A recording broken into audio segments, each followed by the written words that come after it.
आवाज मोटा मोटा आ गया क्या जाओ ठीक है बोलो आवाज आ रहा है हाँ हाँ भोरही से जो उठा रहे हो थोड़ा सा ज्यादा मोटा आवाज आ रहा है ज्यादा उठ जा रहा है गाओ तुम भाव में बोलो तो भोरही से रहिया निहारी रे काहे कोई नहीं तनायबे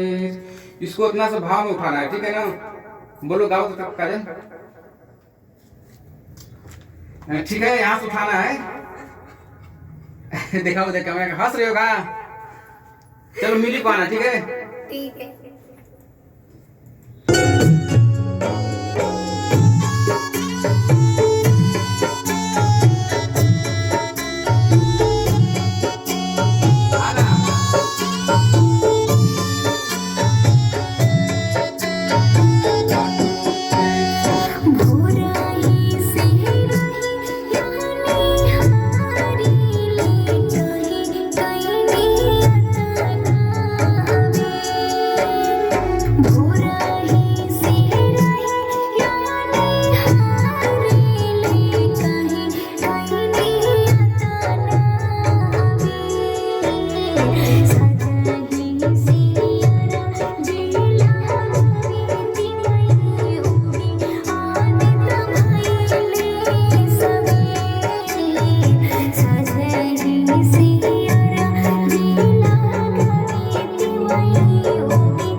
बेसुरा हो गया काजल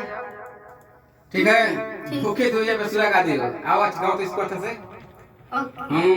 उठा उठा गाओ बच्चे को उठा करके भूखे पिया से तिवई पनिया में थर थर इसको ऐसा गाओ ना यार अंदर से मतलब कुछ सुने तो लगे कि नहीं बहुत सुंदर है ठीक है अंदर से फील लगेगा गाओ तो नहीं बोला भूखे पिया से तिवई पनिया में थर थर कांपेली हो वाह बहुत अच्छा एक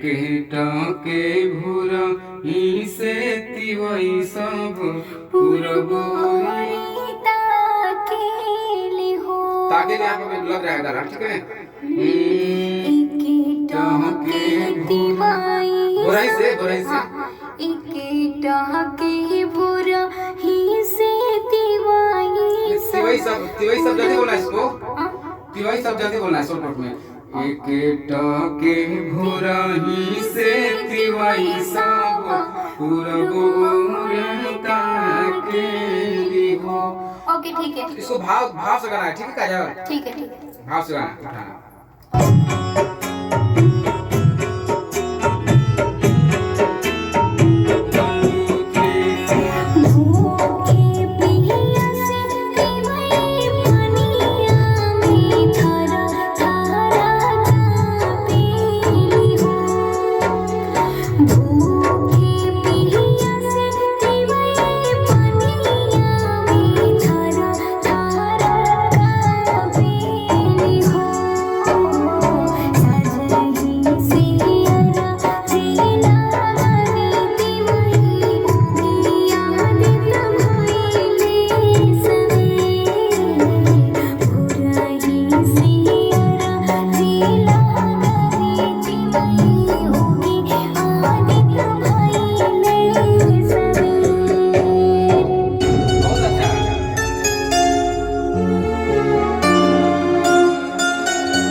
पीले